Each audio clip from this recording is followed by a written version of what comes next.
All right, good afternoon, evening, night, whatever time it is in your time zone. Welcome to our book bingo game. Honoring moms is I think we decided on our final topic, although Jennifer made a great suggestion. We call it It's Complicated because moms and daughters and children are complicated. And we look forward to hearing all of your stories about moms in all their permutations. My name is Susan Macbeth. I'm the founder and owner of Adventures by the Book. And my behind the scenes staff, Debbie and Sarah and Amber, are always there to help you and keep things going smoothly. And they put in a lot of work to make everything run seamlessly. So thanks to them. Thanks to our authors who are joining us today. And of course, to our adventurers. We're always excited to have you here and joining us. Some of our upcoming events that we'd like to share. Our next in-person event, if you're anywhere near San Diego, Carlsbad, California, we're doing New York Times bestselling author Ann Napolitano, author of Hello, Beautiful. We're excited to have her here on May 11th. And then for our online next event, we are having the former CEO of Whole Foods, John Mackey, who has a new memoir called The Whole Story. He is going to be appearing on the new platform Fireside, which is a virtual event. A virtual platform. You can go on our website and find out more information about how you can sign up for that for free. And then if you happen to be in the Malibu area, we're doing an event with acclaimed author and Pulitzer Prize finalist Percival Everett for his book James, which is the buzz of the season, on May 15th at Soho House in Malibu, hosted by actor and author Robert Kerbeck. And we'll be there selling books and getting signed books for everyone who wants them. So we look forward to seeing you there. Join us. Oh, and come over to our new website. We just launched our new website this week. We're merging Novel Network and Adventures by the Book. You can go to the website, and now you can schedule book club visits the same place. You learn about our events, meet our authors, get our schedule. We even have a bookshop now. We're selling books that we have from events. So head on over there and learn more about our program. So tonight's event is a bingo event. If you signed up not last minute, but ahead of time, you would have gotten a virtual bingo card. Make sure that is open. And what you're going to do is Debbie is going to make the bingo calls in the chat box silently so that she's not interrupting the authors as they're speaking. So she's going to give us an example of how to do that. And there she just did. It'll be all caps bingo call. And then whatever the answer is. So it could be a word, it could be a logo, maybe our author's book image, and she will specify that in the chat box. If one of the authors says any of the words, that does not count. It has to be a formal bingo call typed in the chat box, just like Debbie showed you. You can win vertically, horizontally, or diagonally. You do not have to have a blackout. We always call more winners than we have, because what happens is we leave it to technology to choose our winners. And the computer program will check the cards that everybody actually did have a bingo, so that you didn't accidentally click a box that you didn't have, just in all fairness to everybody. So we let the computer do the work. And so sometimes people are eliminated by the computer, which means we call probably 10 winners when we're actually giving only 6 prizes, one for each of the authors. So just because you call a bingo does not mean you win a bingo. And I know that can be disappointing, but I hope you understand that's the best way we've found to run this program. And you will be notified in the morning by tomorrow morning if you are a winner. If you don't hear from us, you can assume you were not a winner, and better luck next time. So I think that was it. If you have any questions, you can type them in the chat box and our staff will answer those questions for you. Sarah does periodically put in the bingo calls so far for people who join late. So just keep an eye out for that too. And I think with that, we're going to go ahead and get started. And we are starting first with Judith Lindbergh, who is the author of The Thrall's Tale, about 3 women in the first Viking Age settlement in Greenland, which was an IndieBound pick, a Borders Original Voices selection, and praised by Pulitzer Prize winner Geraldine Brooks. I love Geraldine. Her new novel, Akmaral, is about a nomad woman warrior on the ancient Central Asian steppes, and it's forthcoming next week, so it hasn't even been published yet. This is very exciting. And who doesn't love a good woman warrior story? So tell us more, Judith, and welcome. Thank you. That was great. Yes, and I love Geraldine too. Oh my goodness. So, Akmaral, this is my novel, is indeed about a nomad woman warrior on the Central Asian steppes in the 5th century BCE. And you were going to say, what does this have to do with motherhood? And shockingly, it has quite a bit to do with motherhood. Let me tell you that I never planned to write about warfare or violence. In fact, the inspiration for this book came because I did not like violence at all. When I started writing Akmarel, I was the mother of 2 small boys, and I was a classic proponent of nonviolence. I expected my kids to do yoga with me and to meditate and to play with the gender-neutral toys I gave them. Unfortunately, their favorite games were wrestling each other to the ground and whacking each other over the heads with Nerf swords. So, as my husband and I watched them gleefully battling in the backyard, I wrestled with my own discomfort and searching for a way to accept who they were by putting myself in their place. What would I raise a weapon and fight for? And I'm sure every mother here knows that I would do that. I would fight and I would die to protect those same little adorable, violent, beautiful boys. And that is how Akmaral began. So I'm going to share my screen because I have a little slideshow that shows you how all this kind of came about. Akmaral is a woman warrior descended from the Amazons. She's based on tales told by the Greek historian Herodotus. These are the same Amazons who fought in the Trojan War and battled Greek heroes like Achilles, Heracles, and Theseus. But what happened to them after that?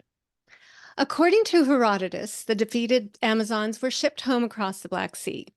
But they hijacked the ship, as Amazon women would, and sailed until they crash landed on the shores of what is today the Crimean Peninsula. They captured some wild horses and rode off across the steppes, only to encounter a band of Scythian warriors. Now, the Scythians were determined to fight until they realized that their enemies were women. As so often happens in these Greek tales, battle turned to courtship, and before long, the 2 bands were living happily together. But the Scythians wanted to stay with their new lovers, and the Amazons refused to live as Scythian women did, without the freedom to hunt or roam or battle at their heart's content. So they agreed to ride off together to the east and became a new tribe, the Sauramatai. Now take a look at this landscape. This is where Akmaral's story begins. Here the wind bristles across deep green pastures ringed by high, rugged mountains. Golden eagles wing overhead, and somewhere in the snow-capped peaks, snow leopards make their dens. These creatures are the intimates of a culture that lived in these pastures 2,500 years ago. Here is a map to give you a sense of the scope and scale of where my novel takes place, from the Ukraine all the way over in the west to Mongolia, northwestern China, Kazakhstan, and Siberia. And this is a modern map with some borders to give you a little bit of bearings. And this little red pin is locating a very important discovery that really got me started writing Akmaral. This is a reconstruction of the tomb of the Siberian ice maiden that was located right at where that pin was, near the village of Pazyryk in the high mountain plateaus of southern Siberia. She was buried with a rich feast, grave goods of bronze and silver and gold, and 6 horses were sacrificed in her honor. Now, if you think of a horse as a Tesla, you understand what a huge sacrifice that was. Her body was so well preserved in the permafrost that even her skin survived, and it was covered with intricate, stylized animal tattoos. Now, I'm not going to show you her body because archaeology, especially ancient mummified remains, can get a little bit gruesome. But here is a reconstruction of what she might have looked like at the time of her death. You'll notice that she doesn't look particularly Asian, despite the location where she was found. In fact, they tested her DNA, and researchers discovered that she was of a Caucasian origin, which is how they connected her directly to ancient Greece and the Amazons. You'll also notice this tattoo on her shoulder. It's the iconic flying deer, which now graces the cover of my novel, and I'm very happy about that. And it is an important spiritual symbol for Akmaral's people. Who was Akmaral? Was she a warrior or a priestess? In fact, she eventually becomes both. But first, she must fulfill the obligation of her people. According to Herodotus, it is their custom that no maiden weds until she has killed in battle, and some grow old and die unmarried because they cannot satisfy this need. Akmaral must struggle to become proficient at warfare, but because of the advantages of the horse and bow, which you'll see in these modern images of Central Asian women, are still practiced today, women could be just as effective in battle as men. And here's a little drawing of what they believe the Sauramatai women might have looked like. Now, here is a little low-quality video, but still impressive, that shows you the kind of skills they had.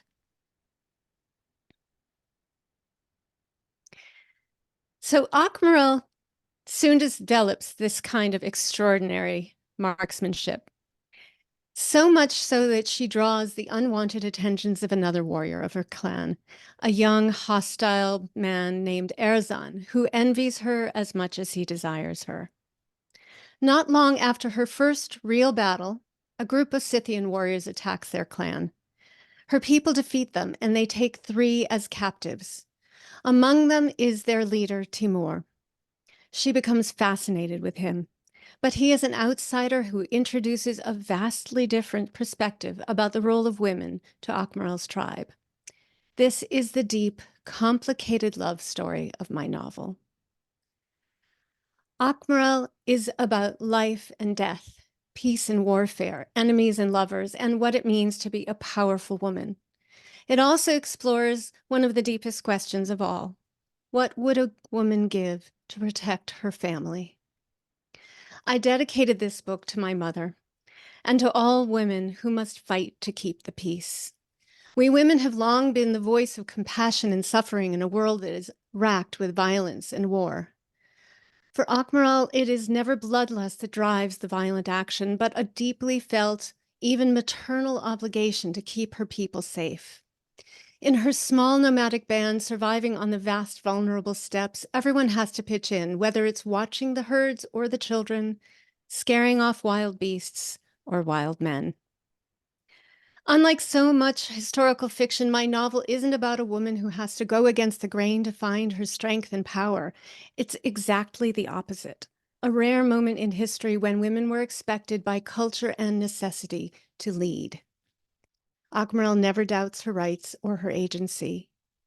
What would it be like to be a woman who never has to question her value, who lives in a culture where women are equals from the start, including in military might and responsibility? And what if you were a woman born to this world, but killing was not your desire or your nature? What if you were a woman like me? Answering these questions provided the path that I followed to create Akmaral's journey. I hope you'll take a look at Akmaral for yourself or your book club and discover a time when women truly were warriors and leaders in the distant past. Thanks. Thank you, Judith. And I was just thinking the same thing that Janice just typed in the chat box. It's a fascinating because it's an era not often written about. And I love that so much. And so that book is going to be released next week. You have a lot to look forward to. Thank you, Akmaral and Judith Lindbergh. Next up, we have Anesa Miller, who is the recipient of an Ohio Arts Council Fellowship for Creative Writing, and her novel, Our Orbit, which was a finalist in the Next Generation Indie Book Awards. Congratulations. Her new novel, I Never Do This, presents an unforgettable voice of a young woman who finds herself in police custody, recounting her story after her paroled cousin appears and engages her in a crime spree. Sounds intriguing. Welcome, Anesa. And you are muted.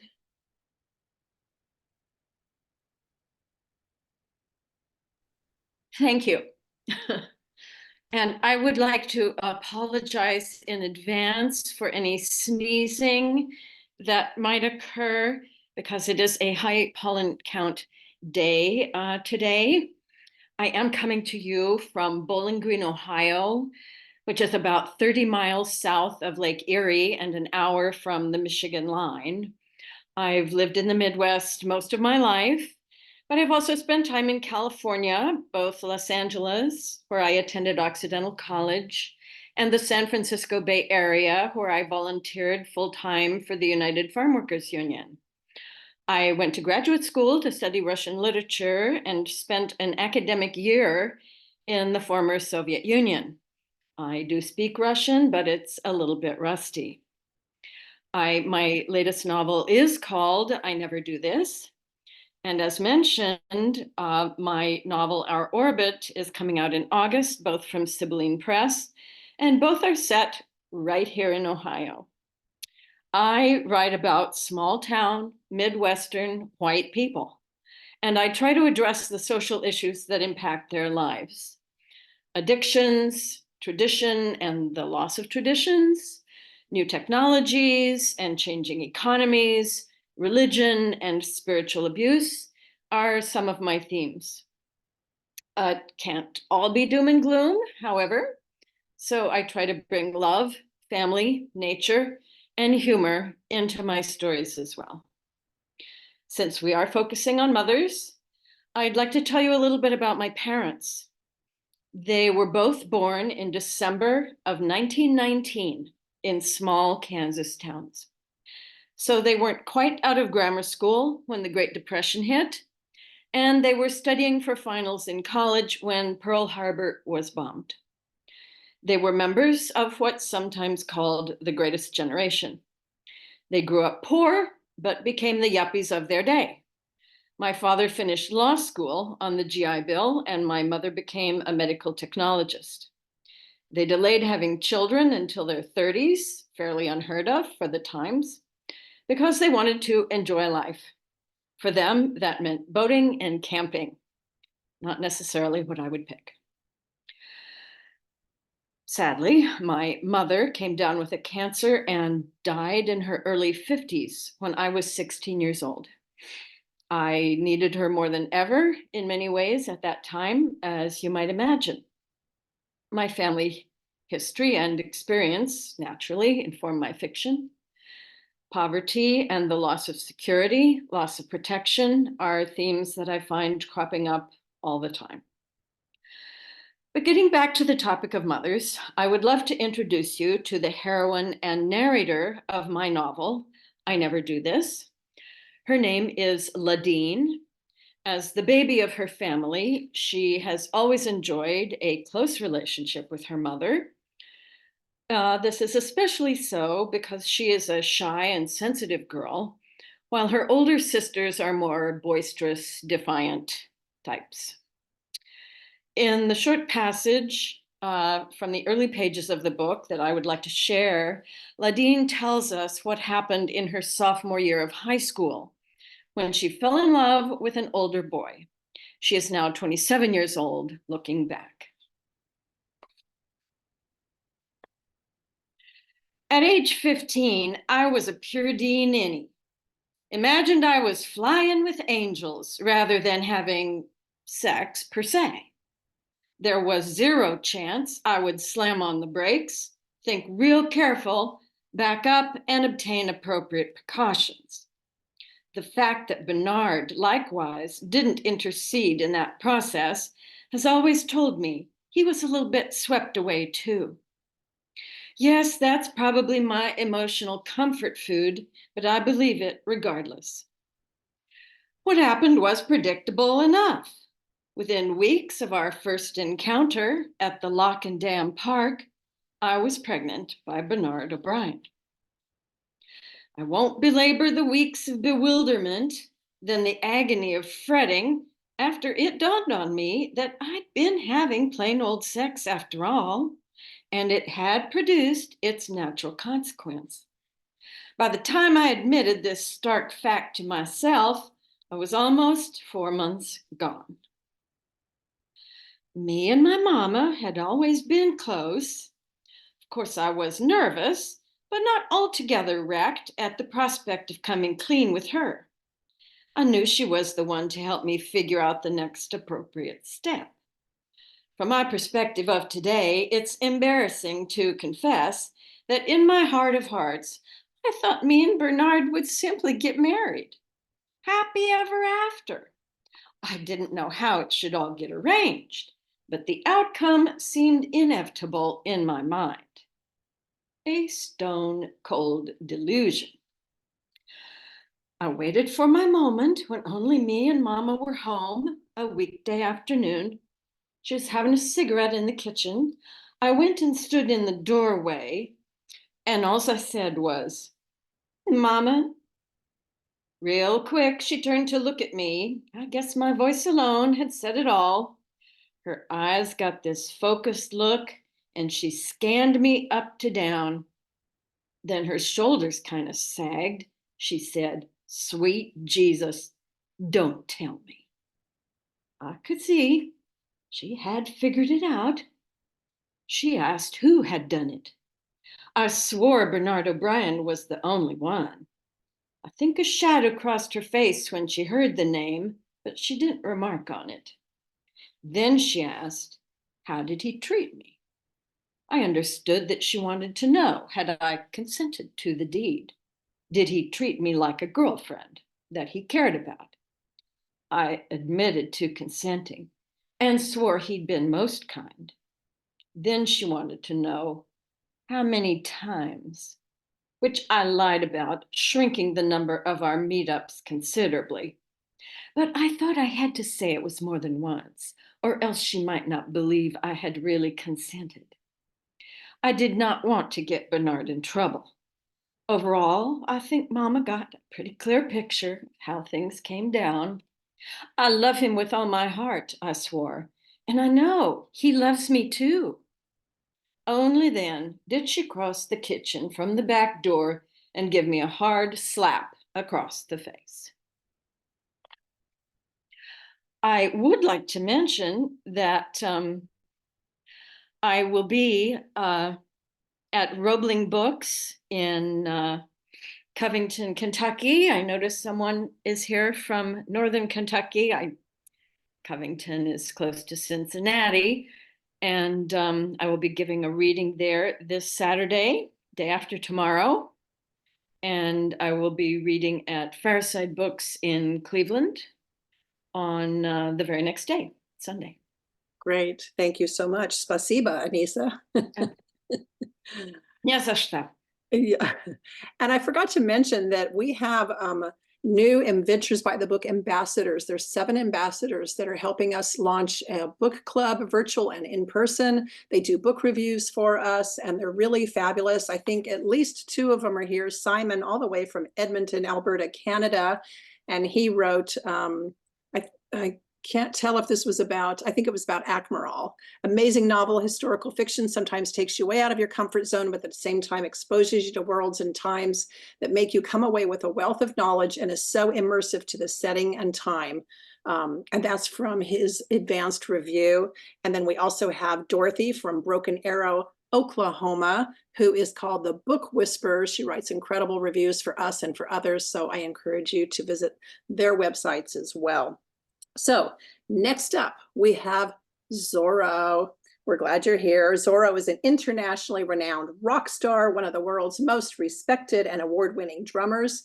He spent 4 decades performing with artists such as Lenny Kravitz, Bobby Brown, Frankie Valli and the Four Seasons, New Edition, and too many more to name. He's been voted the #1 rhythm and blues drummer in the world, folks, numerous times, but he's now turned his talents to writing with his incredible new memoir, Maria's Scarf, which just launched this week. The incredible story of a mother's love, a family's unbreakable bond, a starry-eyed boy who never lost sight of his dreams.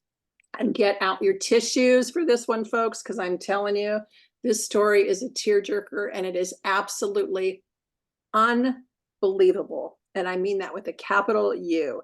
And this fall, we will be hosting Zoro for multiple events in California. So keep an eye out on our calendar for that. Welcome, Zoro. Well, thank you so much. I guess we're going to play my trailer first, so you guys get a taste of the book. All right, And- sounds good.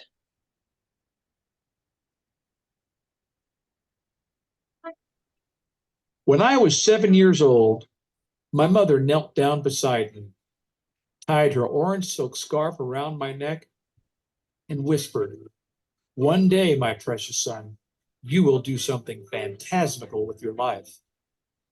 With those words, my fate was sealed. Now, 50 years later, it's time I share my story. A story about the power of a mother's words to transform a child's future. I would go from surviving the rough streets of Compton to living among the elite in Beverly Hills. From dodging eviction notices to traveling around the globe with the world's wealthiest people.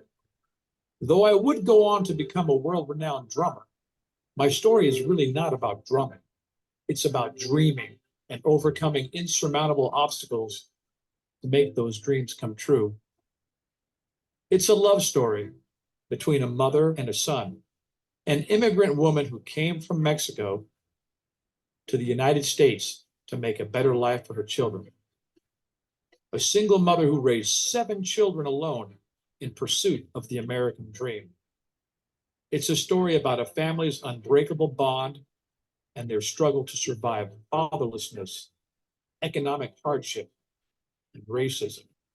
It's a story about a quirky, hilarious, and tenacious kid who refuses to give up on his dream. Part sinner, part saint, but all heart in his epic quest for significance. And it's a story about the power of friendship and how those who believe in us help to shape the course of our lives. Now more than ever, we need stories of hope and triumph, stories that bring out the best in humanity and remind us what matters most. Universal stories of love, perseverance, and the power of dreaming big. A story that kneels down beside you and whispers in your ear, "One day, brave soul, you will do something phantasmical with your life."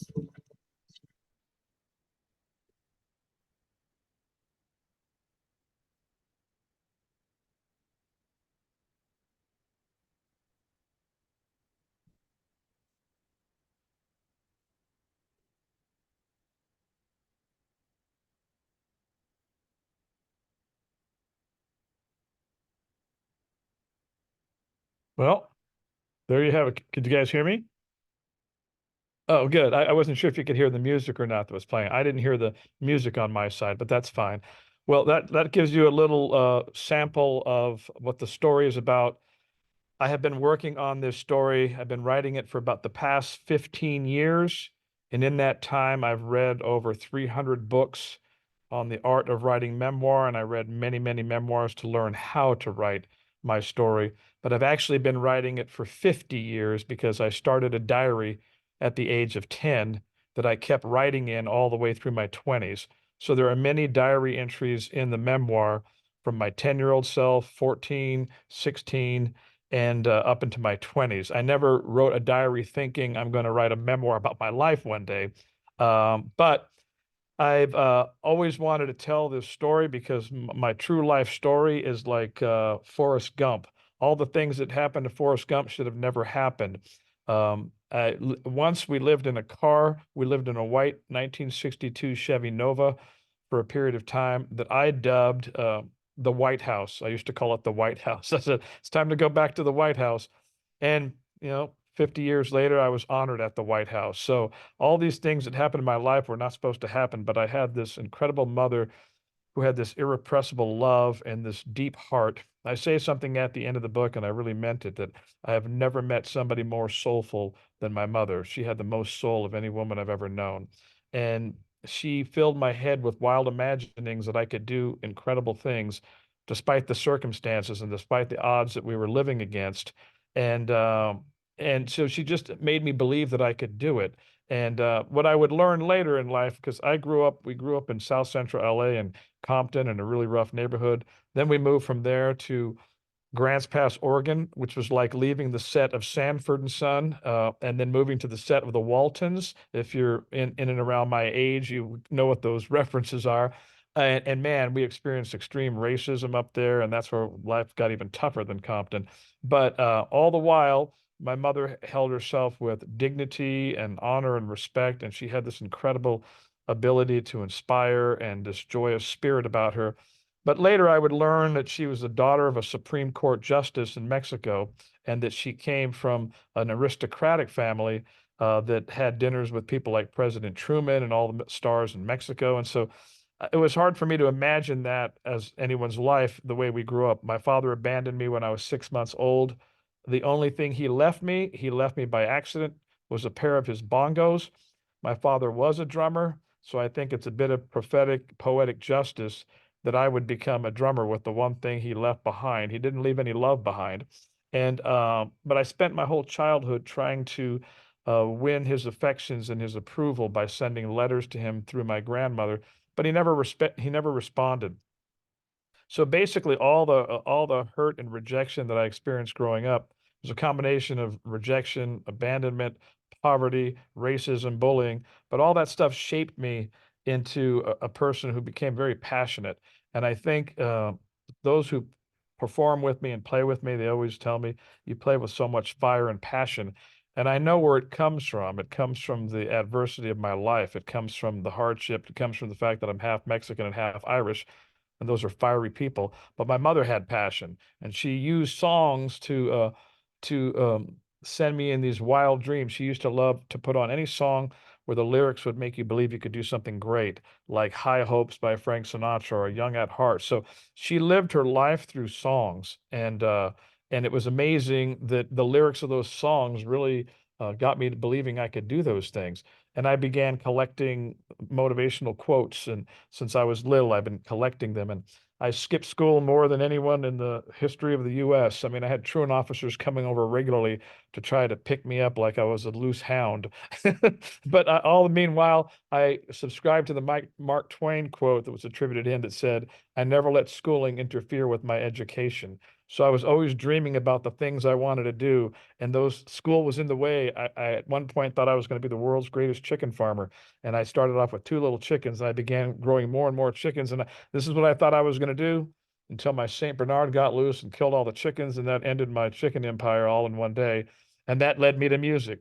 So I'm kind of like a Huckleberry Finn, a Tom Sawyer mixed in. But it's been an incredible adventure. So I think maybe I'll end by just reading you like a passage from the book, if that's okay.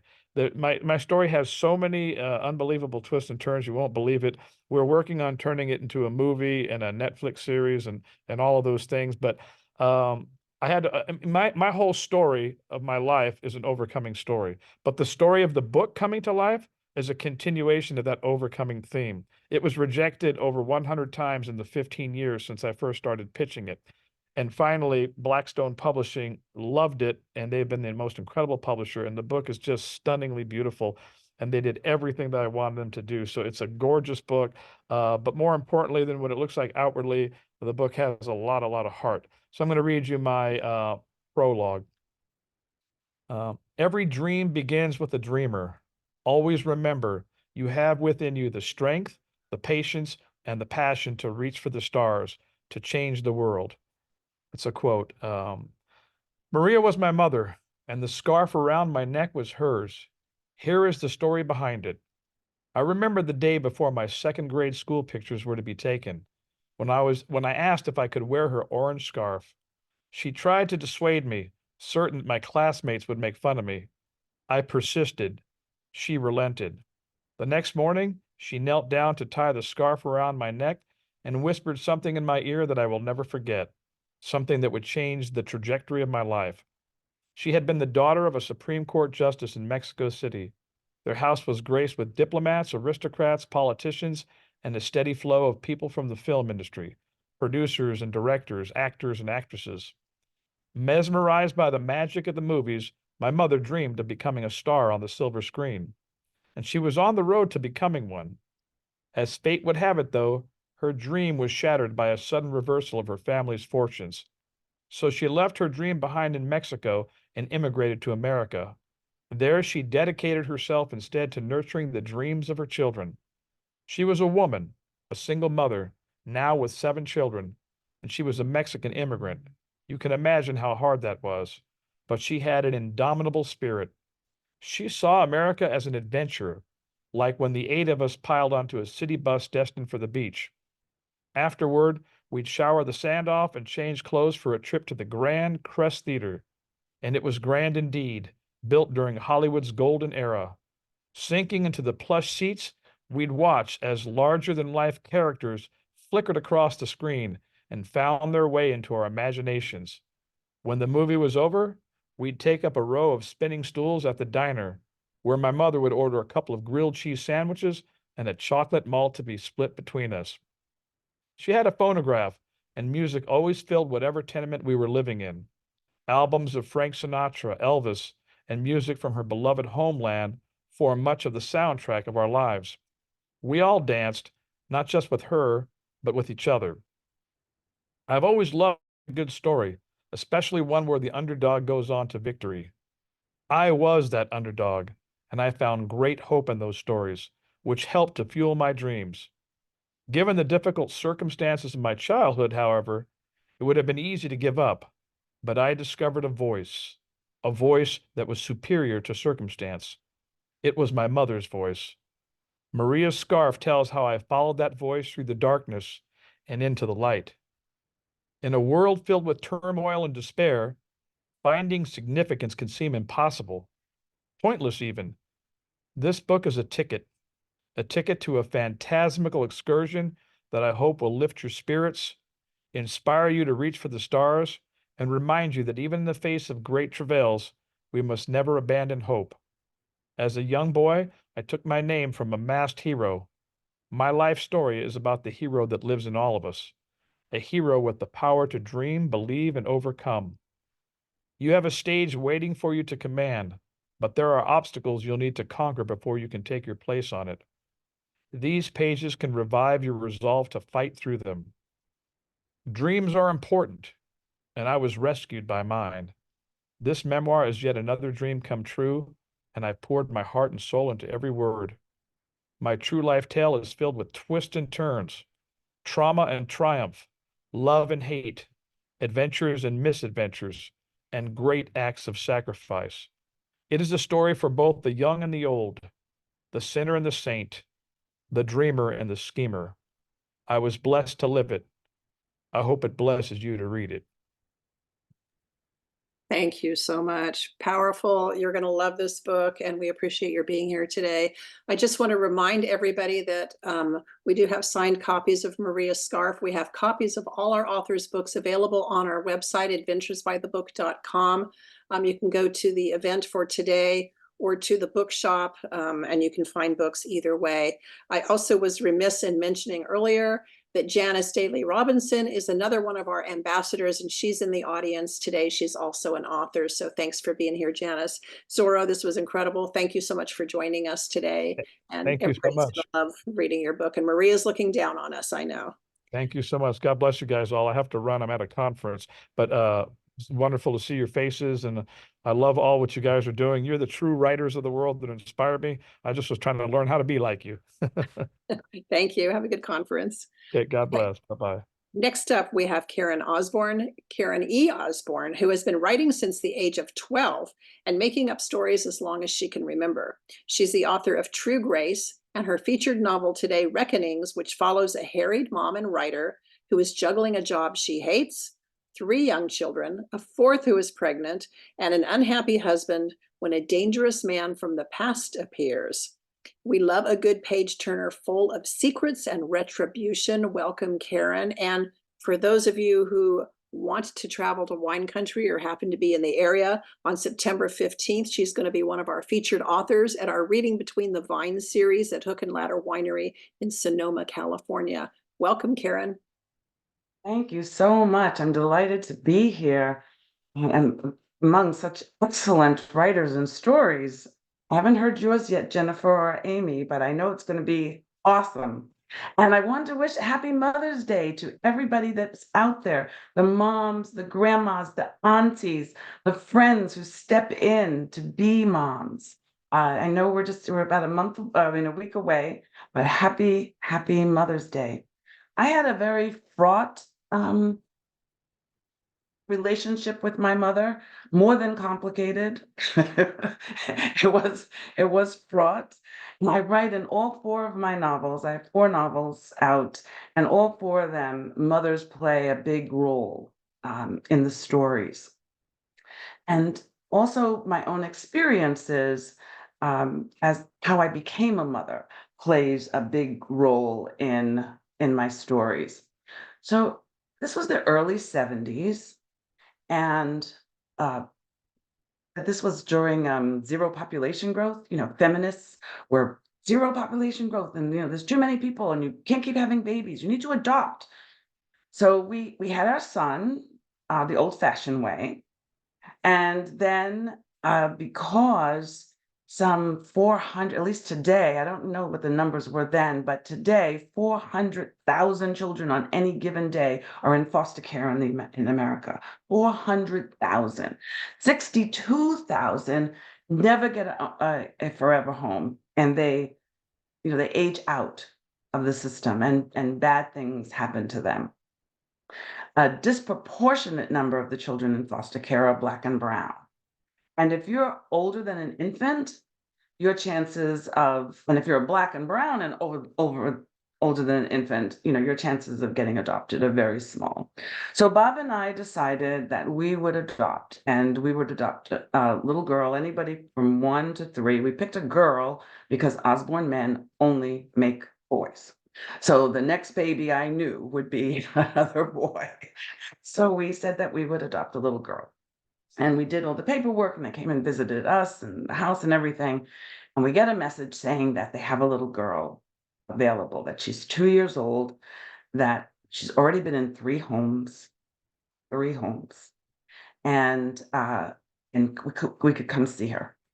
So Bob, who has known me since I was 13 years old, says to me, "Karen, I know you.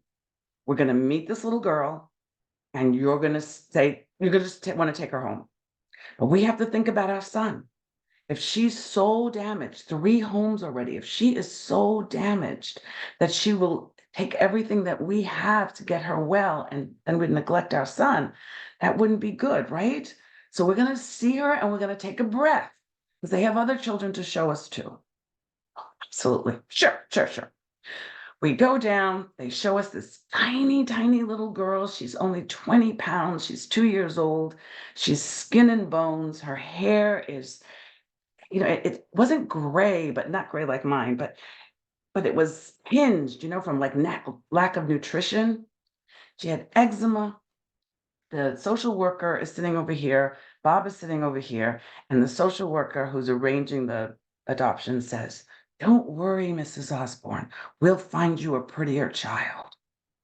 And I said, "You're talking about my daughter.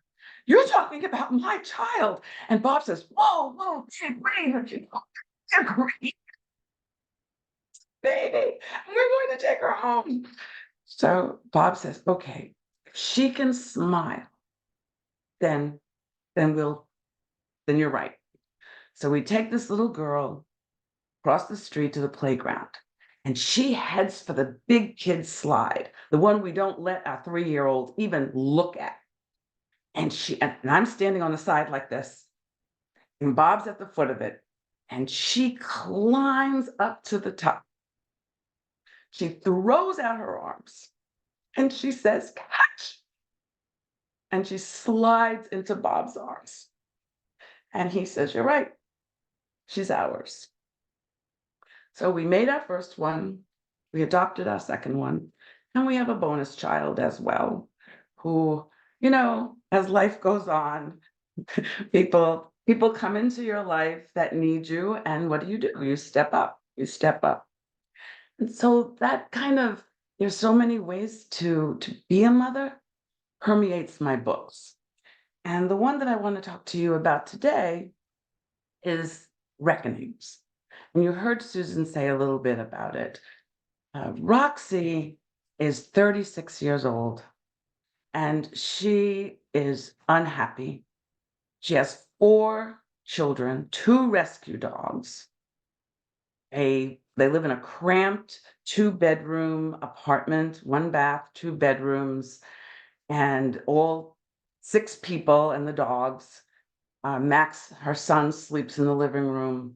They're both toiling under her miserable father-in-law, Carl, her husband's miserable father.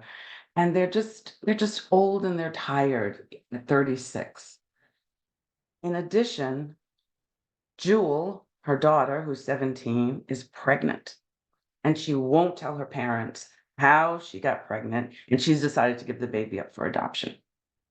And Roxy has mixed feelings. Carl is saying, yes, let's do that, because they can't afford another baby. And she's still in high school. So this child would be their burden. And they don't have the room for another baby. They don't have the money for another baby. But Roxy is so mixed about it because her mother deserted her when she was 12, and she knows what it feels like to ask every day, why wasn't I loved enough? You know, why didn't my mother love me enough? And she doesn't want that for her granddaughter. Then she also has a secret. This is all the first chapter. Then she has a secret that when she was 17, an ex-boyfriend rapes her, and she was dating Carl at that time. And she gets pregnant. And according to the ex-boyfriend, it was consensual, but it was not. And she's kept the secret. She never told anybody but her best friend. And he is back in town. And he's wealthy, and he's going to save their kind of downtrodden little city. And he's got developers and all of these things that are going on that's going to help. And she has an answer. She has a solution for the whole mess. She wrote a play, and it's going to be staged at the local community theater. And her girlfriend, who she grew up with, who is a movie actor, is going to come and be in it. And she's going to get to off-Broadway for sure. And then she'll have enough money to get an apartment and house, get out of the apartment and get into a new house. And she'll have enough money so they can start a new business. And so this is going to solve everything. And then what is she going to do about Spider Booth being back in town and threatening her that if he doesn't have access to their daughter, who he thinks is their daughter, then he's going to tell her secret. Aha, she has an answer for that too. She will just discredit him. She'll find out something terrible about him because clearly he's surely still a bad man. And then she'll tell her husband and her daughter that, and they'll forgive her for lying to her, for them for 18 years. What could possibly go wrong? So this is a page turner. This is, as you know, short chapters. It moves really fast. It's you know, sometimes our good intentions as parents land on our children differently than we intended. I look forward to, if you guys are coming to Sonoma, I'd love to see you. I have a show that I do every week. I interview authors every Tuesday. It's on, and it's Karen E. Osborne .com, and the E is important because there's another Karen Osborne out there writing, and the book is Reckonings. Thank you. Thank you so much, Karen, and bless you for taking in those children. My gosh, that's really an honorable thing to do, and not easy, I'm sure. So we look forward to reading Reckonings. We look forward to seeing you in Sonoma, and you know, make sure you pick up her book. Next up, we have Jennifer Rosner, who is the author of Once We Were Home and The Yellow Bird Sings, both finalists for the National Jewish Book Award. And her books have been translated into over a dozen languages. Her novel, The Yellow Bird Sings, is a breathtaking novel about an unbreakable bond between a mother and a daughter. It's beautiful and riveting, and a testament to the triumph of hope, a whispered story, a bird's song, even in the darkest of times. And I think we need a bird's song today, don't we? Welcome, Jennifer. And Jennifer will also be in the San Diego area on June 24th. We're going to have a fun afternoon dessert event. So if you're in the area, come meet her in person. But we're looking forward to hearing your presentation today. Welcome, Jennifer. Thanks so much. Really happy to be here with all of you wonderful authors and listeners. So The Yellow Bird Sings is my first novel, and it's about a mother and her 5-year-old daughter who are hiding during the Holocaust in a farmer's barn in Poland. And this girl is a musical child, and she feels the music pulsing inside her. So she's wanting to tap on her mother's leg and hum, but in the barn she has to be completely silent. And she ends up conjuring like a bird who might sing out the music that's pulsing inside of her and that's in her head, and in other ways enact a childhood that she can't have. And her mother, in an effort to kind of pass the minutes and hours and days, whispers stories about a little girl and her bird who avert threats and find safety.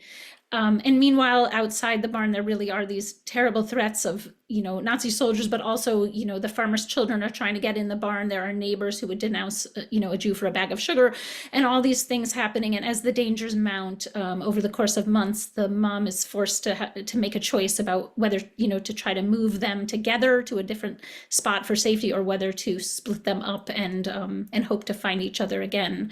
And I'm going to share several things. The inspiration of this book, it's really about a lot of longing for connection between a mother and child. It definitely comes from a longing to be connected to my mother. It also comes from a longing to be connected to my children. And my children were born deaf. And when we learned of their deafness, being hearing parents, we just weren't totally sure how this was going to go, and whether we would be able to share the kind of connection and intimacy that we really longed for. And I ended up doing some research into my family tree and learning of these deaf ancestors that I had known nothing about. 2 great aunts who lived in a little shtetl in Austria, who I learned that when they had children of their own, they tied a string from their wrist to their babies in the night, so that in the darkness, since they couldn't see in the dark and they couldn't hear, they would feel the babies fuss or cry from the tug on the string, and they'd wake up and care for their babies. And this kind of innovation of hearing and mothering was so important to me. And I think it raised for me, whether did I have a string from my mom's wrist to me, and will I have a string from my wrist to my babies, and how to forge those connections. And I think that's a lot of the emotional material in The Yellow Bird Sings. So I had actually written a memoir about the deafness in my family, and I was giving a book talk in Florida when I was saying how with our daughters, we ultimately made a choice to give them hearing technology and to help them to listen with the technology and to speak. And so we were celebrating every vocalization, every sound. And then a woman in the audience described her childhood experience of having to stay. She was in a shoemaker's attic with her mother for 24 months and had to stay silent, and her mother, and still. And the juxtaposition of those, of having to silence your child, where we were struggling, working to, we were thrilled if they were, screaming, even if it was in a library or a restaurant or whatever. It really stuck with me, and I ended up meeting her and interviewing her, and through her, I met many other hidden children. And it was in some ways the way in which my own material found its way out. I ended up creating this mother and child in a barn, and the music, I only really understood afterward that choosing a violin for the child becomes a violinist, and that is its stringed instrument. And she ends up calling out for her mother in the darkness in many ways throughout the novel, through music and through these stories also that her mother and she share. And so in a way, meeting that woman really inspired me, and kind of finding out about my ancestry. And these are some of the things that moved me to write this particular novel. And I think what I'll do is I'll share screen for a second. I'm not as good as some on this score. I'm gonna see what I can do. So this is a picture of a barn. And when I had written a full manuscript, I found a guide who took me to settings in Poland, mostly for to kind of like really, I don't know, cross-check this novel. So there's a mother and daughter in a barn, and I went to barns like this where Jewish people had hidden. And you can see things like these teeny little slats where only this amount of light might come through in the corners there. If you see in the upper levels, this little bit of light, and they're looking through, and sometimes they're seeing children playing, and sometimes they're seeing soldiers walking, and all kinds of things. But, you know, to kind of go in and see places like this, and to notice that, you know, a person hiding in a barn like this, you might think on a farm that, you know, you'd have a lot of land and it might be safe, but the way the villages were set up mostly for community reasons were that, you know, there'd be homes quite close together, and the swaths of land went back in these long plots, and the barn was right there, so that if a neighbor, you know, neighbors often knew what was happening. And even when we were visiting, you could see that local people were watching us as well, and it'd be very, very hard to hide someone in your barn. But it was really important to me to kind of see that kind of setting as I was working. And this is actually a picture. I went to a convent where there was a partition where a Jewish child had been hidden. You know, whenever anyone came to check, there were places for her to hide. And there was, you know, they were hidden among communion groups. This is a picture where there's a Jewish child hidden among a group of children being given a communion ceremony. And, you know, it was interesting about going to the convent because, you know, I live in Western Massachusetts, and I'm imagining this convent, and in my head, it's kind of grand. It's stone, it has arches. Then I get to Poland, and he goes, you know what, we're very poor. It's brick and it's a square.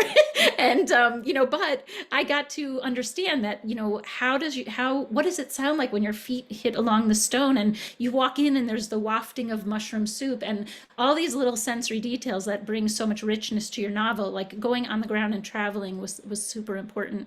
And this is a photo. At one point, the mom ends up in the forest, hiding for quite a while in the forest. And I went to Poland in winter because she has to survive a winter in the forest. And he brought me to an area where partisans had camped, where they dug out burrows. And so I was there. My daughter came with me and said, can you set your next novel in Greece and I'll come with you on that research trip? Because it was very cold and I was digging in the snow and you know, it was maybe not the food she had wanted, etc. So I have to think carefully about my next one. And I'm actually here, I'm gonna stop screening. There's a lot to say, but we're running late. I'm gonna try to stop sharing there. Okay, but I might also have to escape that. Okay, am I back with you regular? Yeah. Yes. Yeah, and just in the course of writing this novel, it was interesting, and all the historical fiction people here and other writers know, you know, there's so much generosity in this world, at least sometimes. And, you know, in writing this novel, I was, you know, consulting with not just like historians, but, you know, nuns and forest trackers, because this woman has to survive in the woods without leaving tracks, and a mushroom forager so that I got it right about which things she could eat. And most of all, consulting with a masterclass violinist who helped me with this prodigy, because, you know, it's not the same as, you know, our kids who take violin, but, you know, a prodigy, and what she would, you know, how she would practice, and what pieces she would play, and what order, etc. And all those things were so important in the development of the novel. And yeah, I mean, I think that ultimately it really is about connection, about the role of beauty and creativity in human survival, and this unbreakable bond between a mother and child, and how they, you know, persist even when they're apart. So thank you, and I'm happy to have been here. Thank you. Thank you, Jennifer. It's a beautiful story. And Cindy Woods and I agree that you should set your next novel in Greece, because I am envisioning an adventure by the book trip to Greece, just throwing it out there. So I'm in. thank you for joining us today. And last but certainly not least is Aimie K. Runyan, who is the best-selling author of historical and contemporary fiction that celebrates the spirit of strong women. We love that. She's been nominated for a Rocky Mountain Fiction Writer of the Year Award, 2 Colorado Book Awards. Her new novel, The Memory of Lavender and Sage. What's that? 5 times now. 5 times now. Wow, that is amazing. Congratulations. Her new novel, The Memory of Lavender and Sage, follows a food critic who, after the death of her father, moves to a small village in Provence where her mother grew up in an effort to reconnect with her memories and her mother's past. And for those of you who are going to be in the San Diego area or want to come on June 2nd, Aimie is going to be here for a lavender adventure, which is going to be really fun. So we can't wait to hear about the new book. Welcome, Aimie. Hi, well, thank you so much for having me. So The Memory of Lavender and Sage is kind of special to me. It is my first work of contemporary fiction. I usually hang out in the historical fiction world with Jennifer and the rest of our historical fiction folks. You see that lineup behind me. But I have for a long time wanted to break into contemporary fiction. But one thing that's interesting is that mothers do play an important part in all of my books. My upcoming book, Mademoiselle Eiffel, that would be an even better fit because it's all about the role of the young woman who is forced to take the role of her mother, in her family's life. But The Memory of Lavender and Sage is set in Provence. That is where I studied because I'm a French major. I have a master's in French. And when I was all of 18 years old, I packed up. I'd never been further away from home. Well, I guess I'd never been further on a plane than about an hour and 10 minutes from Portland, Oregon down to Sacramento. And then my second flight was basically Sacramento, LA to Paris, Paris to Marseille, and then a bus all the way to Avignon. So it was, a complete ripping off of the travel Band-Aid, so to speak. And I always wanted to set a story in Provence. And because it was where I really felt like I grew into myself and grew into, left the last vestiges of childhood behind. And I put some of that energy into Tempest, the story. The Seattle Times said Tempest Ludington was the #1 character name of the month. I'll take that praise. But I wanted to read just a little bit of the opening chapter, and we'll talk about why her mother, even though she's actually not in the book, plays such a central role in the story. Winter, Greenwich, Connecticut. The odd thing about a forbidden space was that when its owners died, it still felt forbidden. I crossed the threshold of my father's bedroom, and though he was powerless to stop me, presumably far beyond caring that I trespassed into his private lair, felt like an errant teenager once again risking a lecture on boundaries and respect. I was instinctually prepared to double back at any moment and retreat to the safety of what had once been my bedroom. But it was foolish. Dad wasn't around the corner, and the room wasn't his any longer. Even though his essence still permeated every inch of the dreary space, nothing belonged to him, and he belonged to nothing, or no one anymore. I wish the tears would have welled up and blurred my vision. Dad deserved that much, I supposed, but try as I might, they wouldn't come. My eyes stayed dry until I saw the faded yellow tome of Maman's on the nightstand. I opened it up to the first page and read the lines as ingrained in my childhood memory as Mother Goose was to every other child in Connecticut. I sing the song, the love of a Provençal maid, how through the wheat fields of La Crau she strayed, following the fate that drew her to the sea. Unknown beyond the remote La Crau was she, and I who tell the rustic tale of her would fain be Homer's humble follower. Maman would read the old epic poem in Occitan aloud to me in bits and pieces each night and explain their meaning like spoon-feeding psalms to a child. Maman taught me how to read the poem like it was scripture. It was a story of a forbidden romance and tragic loss. It was Romeo and Juliet, though rife with class struggles, in place of family feud. She loved the story that was written more than 100 years ago by Frédéric Mistral as a tribute to the dying language and culture she loved. I was surprised to find the battered book that Maman read on Dad's bedside table. I'd scoured the house for it 1,000,000 times in the years since she died and never been successful. I'd assumed that grandmother had found it and tossed it out, as she had so many other things over the years. The cover was yellow with black script, no image to lure in the reader in the charming trait of many French books. They felt the words should be enticement enough for the reader without the draw of a descriptive, artful cover.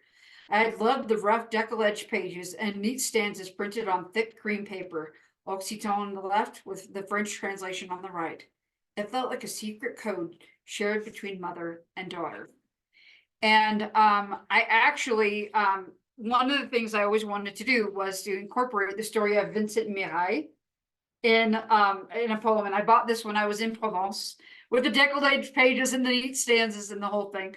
I held this in my hands while I was writing that scene, and because it really is sort of a parable for the story of Tempesta and her mother, and how they are, in a sense, separated. Her mother dies in a car accident when Tempesta's only about 13, and she feels like an outsider in her family moving forward. And it's really tragic, because when her grandmother moves in, her father, who's kind of always been a bit of an absentee father to a certain degree, because he's a very high-powered businessman, basically just moves on with his life.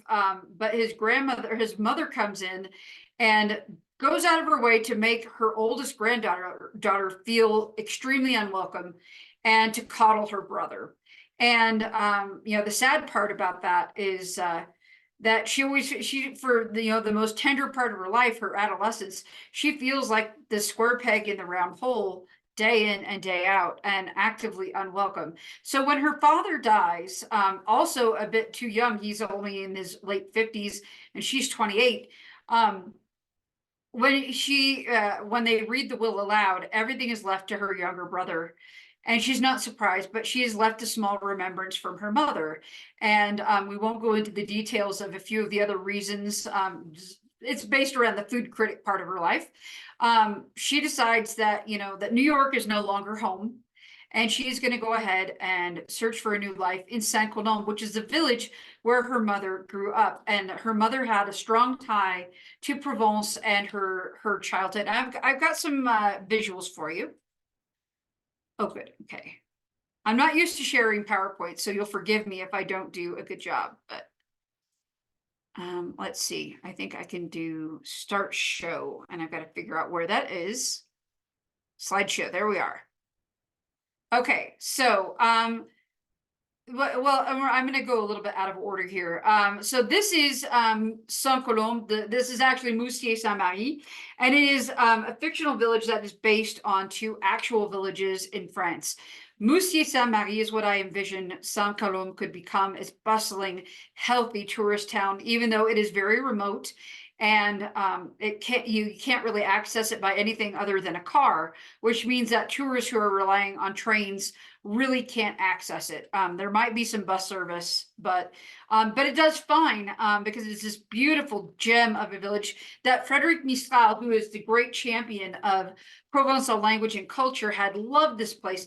And there's a star hanging over the top of the village that he donated, and so it's in honor of him. And it really is kind of a town that I consider to be like the beating heart of Provence, and I love it. But then you contrast it with the other city or village that I use for inspiration, which is called Bien, which is a town of 600 people, but it's dying. It's small. There's not a lot of opportunity there, and so you have a lot of these villages emptying out. And so we have what's called the empty diagonal in France. And though Provence is over here and usually safe, a lot of the villages in this area and even over here are dying out, because all of the opportunities are in the larger towns and cities. And that all ties back to motherhood, because so much of this book is about legacy. And her mother had been charged with teaching the town's children Provençal, Occitan, when she had lived in the village. And it was kind of a sacred duty. And she has to leave, she leaves Provence for America, and we learn why, but she was somebody who was very central to village life.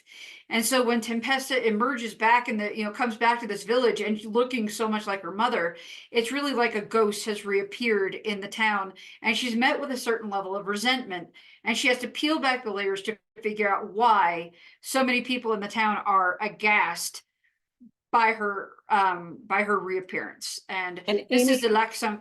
Yes. Aimie, Are we at time? We've gone over time. Sorry, we're oh, that's all right. So but anyway, thank you so much. And it's really just a story about legacy, and Yeah, and you know, passing a family lore down from one generation to the next. Great. Thank you so much.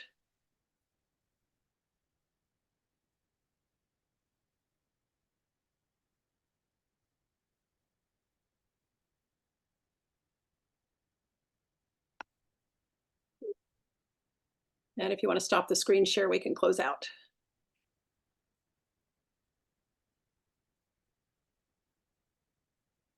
Aimie? Yes. Oh, if you want to close the I'm screen sorry. share, I'm we can sorry. close out. Okay. Oh, there. Okay. There we are. There we go. Thank you. Thank you for attending today. We look forward to the memory of Lavender and Sage.